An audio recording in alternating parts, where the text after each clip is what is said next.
Post Commander of the Jackson Post to Michigan State Police, First Lieutenant Kevin Rod. Hi, Kevin. Mark.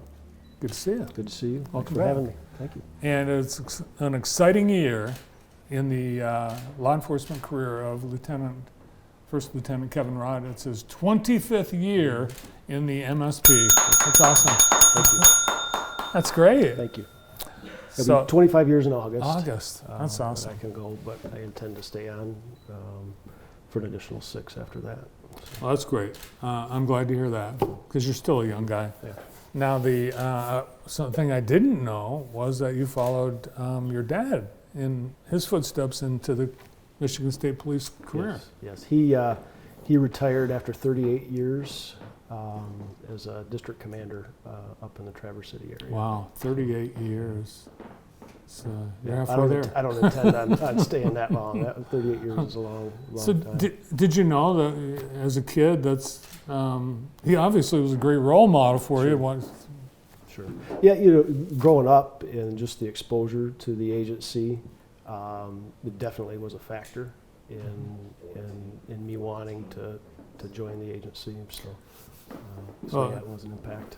It's always enjoyed high level of respect here in Michigan, but really, throughout the country, it's a model for state police departments, and you've got, I think, several times the Michigan State Police have had their police cars voted the best state police cars in the whole country, and best uniforms, and I agree. I think they're awesome. And they've been that way. The color scheme, the bubble top, can't change it. No, and my younger brother is a trooper out in Colorado. He was the one that diverted and took a little different path that we rib him a little bit every now and then. Now, are your kids interested in following? No. They at least they haven't expressed that at this point. So. Yeah, so the coolest cars, coolest uniforms, hats. I mean, you've got it all. It's a recruitment tool, isn't it? Sure. It's something that we instill from day one with our members is appearance, how you carry yourself, the uniforms, and making sure that they're clean and looking sharp can dictate how a situation can go. Is the appearance and how our troopers carry themselves. Yeah, and I think people feel like that if they're in a situation and the Michigan State Police show up, you do take notice. Mm-hmm. Last week, Michigan State Police responded to the shooting tragedy at Michigan State University. Mm-hmm. You personally stayed here, but you sent some people to Ingham County. Correct. We, the average active shooter situation lasts about 12 minutes. High percentage of them are about 5 minutes. A number of them are 2 minutes or less. So realistically, for us to respond to that active threat, it's unrealistic. But we did provide some support services. We had some troopers respond up into the southern end of Ingham County to respond to some calls for service, and later on responded up to MSU just for some support, kind of as that played out. But MSP did provide resources during the active threat with local troopers responding, and of course detectives and some of our undercover services responded as well. Yeah, when you hear that call, it's instant response, and those that I know in law enforcement, they often refer to Uvalde and the slow response that we all saw, and vowed never to let that kind of thing happen here. Yeah, well, and you look at a couple of the incidents we've had here locally recently with the swatting incidents down in Jonesville and the one at Jackson High, and just the amazing police response to both of those. And I was in a meeting during the time when we got the call on the Jackson High, and just that sinking feeling in the pit of your stomach, because you've got staff members that have children in those schools, kids in those schools, And thankfully, those is with Okemos coming out at the same time, and some of the other schools that were also involved in those swatting incidents. But it's a threat that we take seriously, and just the impressive police response here locally was a sight to see. Yeah, it was amazing. I didn't see it, but I talked to people that witnessed first responders just flooding Wildwood Avenue to get to Jackson High, surrounding the building. And it's great news that it was a false alarm, but it was sheer terror for families for hours until parents were reunited with their kids. And it really is terror, and that's, the Attorney General has said, these kinds of situations, even if they're false alarms, it's an act of terrorism. Yeah, and it's something folks have to realize. Law enforcement, we're going to take these threats seriously and investigate them to the fullest extent possible, and bring down charges once we do.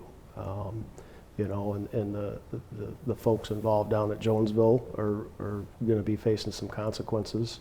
And the investigation's ongoing into some of these other ones. Yeah, it was a student, it turns out, in Jonesville who didn't want to go to school that day. Yeah, versus skipping school and taking a little slap on the wrist for that. Now we've escalated some of the charges that they'll be facing. And even if it's a kid, they face the serious charges. Yes. And there's no tolerance for it anymore. With what we've seen nationwide, nobody's putting up with it anymore. Yeah, it's just like if you're in line to get on an airplane and you say the word bomb, you're not flying probably ever again. It's zero tolerance. Yeah. So the swatting incidents, the one in Jonesville and the one in Jackson and 4 or 5 other schools, it sounds like the calls were made using an anonymous Google number, but are there ways that police agencies, prosecutors have to determine identity of things like people like that? It's not an immediate thing that we're able to look at and determine. It's something, unfortunately, can become a lengthy investigation, with some of these apps that they're using. But there are resources available and tools for law enforcement to use to track down some of the perpetrators in these instances. Yeah, and I know the federal government has taken tech companies to task for the lack of control that there appears to be in certain areas, and allowing people to anonymize their phone calls. That might change. Yeah, and there are decision makers and policy makers that I'm sure are having some active discussions on some of these issues, and whether and I'm sure there'll be different bills introduced as we go forward. And the latest incident yesterday afternoon, Northwest Schools discovered that there was some graffiti on a bathroom wall that was a threat of a shooting, and it was. And as we see, the response is different today than it would have been 5 or 10 years ago. Yes, yeah. Schools and administrators aren't taking any chances nowadays, with what we've seen, and erring on the side of caution, for the safety of everyone. So. Yeah, and like the student in Jonesville, there's ways that people can be found and caught, and some of it's just the old-fashioned way people talk. Yep. Just some good old-fashioned police work. Yeah, that and people talking. Yeah. The effect on the students profound at MSU, but also with first responders.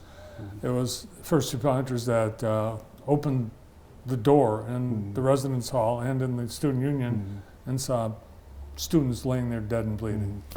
It's traumatic for everyone, the students, the families, the first responders, and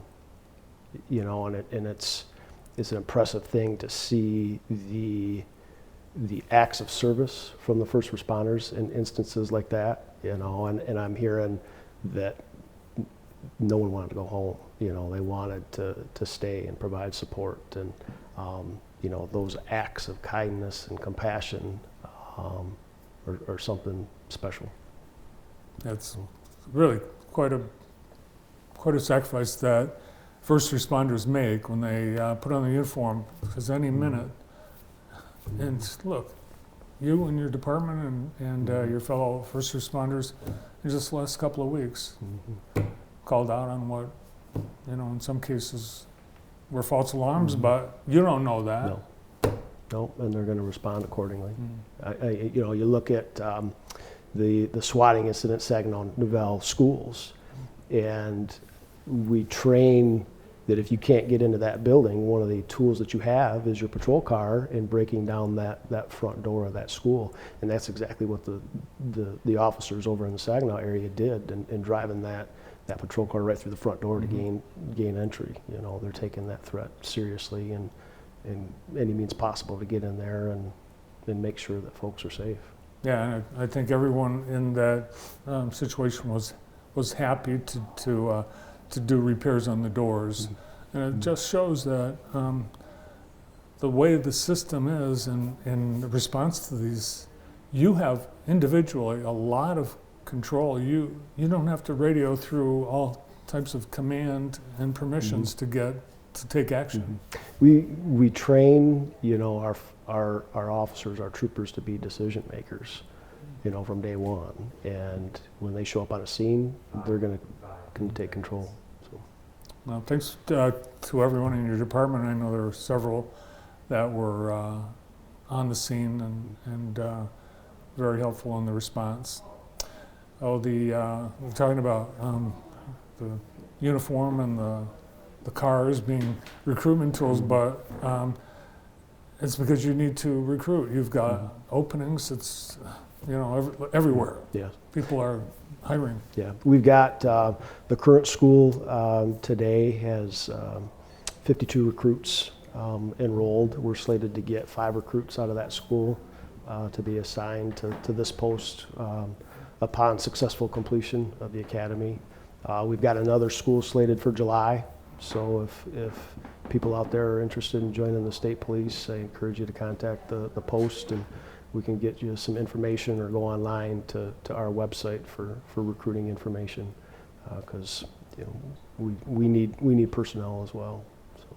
Have you ever done any duty in the training academy? I did. I'd spent 6 years there on full-time staff. I had done a couple stints on temporary staff, but I was a sergeant in charge of defensive tactics for 3 years, and then was a lieutenant in charge of the trooper recruit training for another 3 years. What are the minimum requirements for someone to enlist? You got to be 21 years of age upon graduation. So if you're 20 and you would turn 21 during the academy, you would still be eligible. But we don't require a college degree. We give you all the education with the academy coming in. So you got to have a good, you know, a good driving record, lack a minimal criminal record, but and complete a thorough background investigation. And the state of Michigan, do they pay for the Yes, we academy? do. Yes, we do. So you're from the start of the day one, you're a paid employee of the Michigan State Police. Oh man, that's awesome. So. Oh, we've got some more winter. Well, we really haven't had too much. I think a couple of big ones, but it looks like we're going to have. You know, it seems like this year we're hearing forecasts like we've never heard them before. You know, ice. You know, 0.3 of an inch of ice, that can do a lot of damage. Yeah.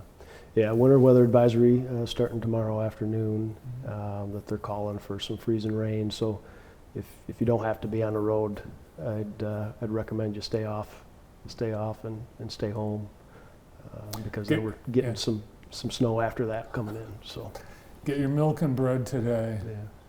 So you'll have plenty on hand for those delicious milk and bread sandwiches if you're trapped at home, right? Yes, sir. Tomorrow, first day of Lent. Have you chosen what you're giving up for lunch, Kevin? I have not yet. No. That candy was looking pretty good there, but I know Lieutenant Gibbs has a sweet tooth, so I may have to pick some of that up to take back We for need him. to do a whole department, whole post gives up candy. No. We've got some folks that have a real sweet tooth that Yes, have a I chance. haven't decided on anything, and I never make the decision soon enough. It's always a last minute deal. We've seen, construction finally winding down this year. You've really had a lot of involvement with the construction project because it's been dangerous for motorists that aren't heeding the warning signs and the speed limits. And we've had, quite a few crashes over the course of the construction project. Yeah, we've put out some additional troopers throughout the construction period, but it's getting ready to ramp back up. So, folks got to be paying attention, and of course, it's been unique here with constant changes with the patterns changing pretty regularly. So, Well, it's going to be wonderful when it's done. yes, Yeah. yes, it will be, and the sections that are done so far have very, very nice and quite the improvement. I agree. It looks great, and it's really a great reflection on Jackson. It's like, wow, Jackson has a really nice part of the highway. Yeah. We'll take credit for it. Yeah. Yes, we will. Well, thanks for coming in today, and to everyone in your department, thanks for all you guys do for the community. Thank you. Thanks for having me. All right, be safe. All right, we'll do. First Lieutenant Kevin Rod, the post commander for Jackson, Michigan State Police. Coming